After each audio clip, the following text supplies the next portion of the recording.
Hello student, good morning. मैं CMA Vivek Singh. आज हम आप सबके लिए एक नया वीडियो लेके आया हूँ। इस वीडियो में हम डिस्कस करने वाले हैं सीएमए के module GST goods and service tax के बुक में एक चैप्टर है रजिस्ट्रेशन। ये बहुत ही इम्पोर्टेंट चैप्टर है for the point of view exam, इसलिए ये चैप्टर कभी भी स्किप नहीं करना चाहिए। इस चैप्टर को मैं रिकमेंड करूंगा कि स्टूडेंट ज़रूर से ज़रूर पढ़ के जाएं, क्योंकि इस चैप्टर से क्वेश्चंस मैंडेटरी 3 से 4 मार्क्स, 5 से 6 मार्क्स के क्वेश्चंस पूछे जा सकते हैं। तो स्टूडेंट, इस चैप्टर को हम बिना लेट किए हुए ही डिस्कस करते हैं। स्टूडेंट, सबसे पहले हम इंट्रोडक्शन समझेंगे। रजिस्ट्रेशन होता क्या है, रजिस्ट्रेशन क्यों लाना कंपलसरी है, रजिस्ट्रेशन का जीएसटी में क्या इम्पोर्टेंस है, इसको हम समझेंगे। Student, in any tax system registration is most fundamental requirement for identifications of taxpayer। Student, किसी भी टैक्स सिस्टम में रजिस्ट्रेशन एक important and most fundamentals requirement होता है, जिसके बेसिक्स पे हम टैक्स पेयर की आइडेंटिफिकेशंस करते हैं। ओके स्टूडेंट, नेक्स्ट आते हैं हम registration of any business entity under the GST law implies obtaining a unique number.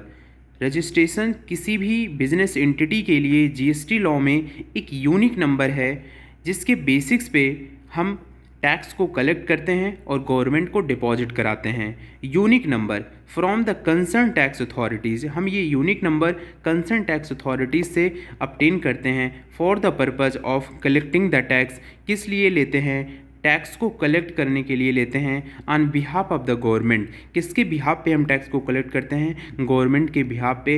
And to avail the input tax credit for the taxes on his inward supplies. और inward supplies means हम होता है कि जो हम goods purchase करते हैं उस पे जो हम टैक्स सेलर को, सप्लायर्स को पे करते हैं, उसका हमें क्रेडिट मिल जाता है।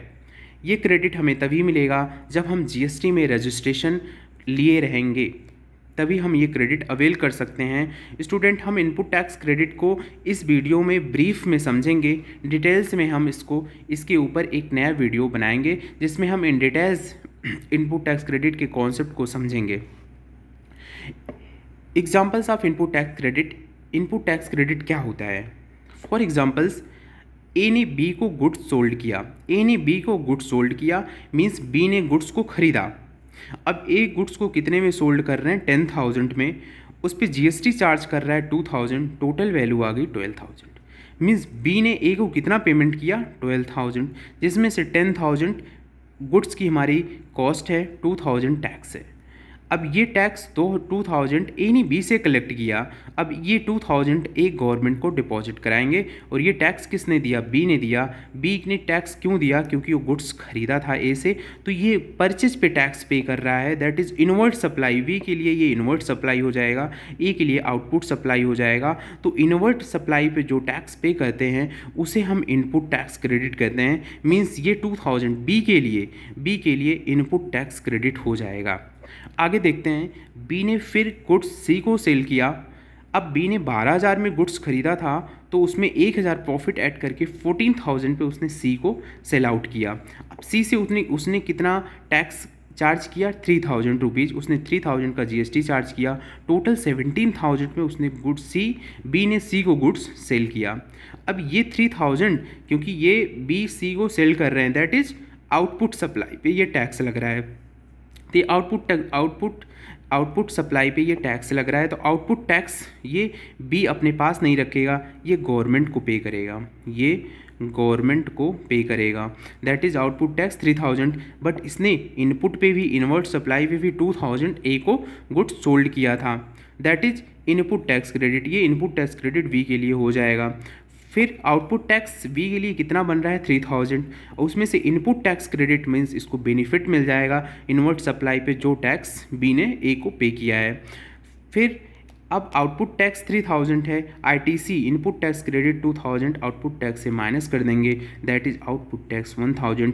अल्टीमेटली वी को कितना टैक्स देना पड़ा, 1,000। बी को कितना टैक्स देना पड़ा, 1,000 ही टैक्स देना पड़ा, क्योंकि 2,000 वो पहले से ही दे चुका था। आउटपुट टैक्स उसका 3,000 आ रहा था, बट और 2000 पहले से दे चुका था, 1000 और बच रहा था, तो ये 1000 हमारी आईटीसी हटाने के बाद नेट लायबिलिटी बी की बनती है। तो that is input tax credit means inward supply, purchase पे जो टैक्स हम सप्लायर को या पर सेलर को जो हम पे कर रहे हैं, that is input tax credit.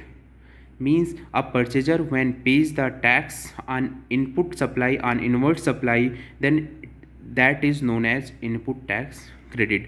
Okay student, I hope आपको ये ब्रीफ में इनपुट टैक्स क्रेडिट का कॉन्सेप्ट समझ में आ गया होगा। बाकी डिटेल्स में हम इसके ऊपर एक वीडियो बनाएंगे, उस पर हम इनपुट टैक्स क्रेडिट के कॉन्सेप्ट को अच्छे तरीके से समझेंगे।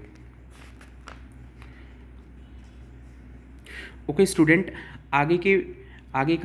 आगे का टॉपिक हम नेक्स्ट वीडियो में कवर करेंगे। इस वीडियो में हम इतना ही पढ़ते हैं, आगे का टॉपिक हम नेक्स्ट वीडियो में कवर करेंगे। Okay student, thank you.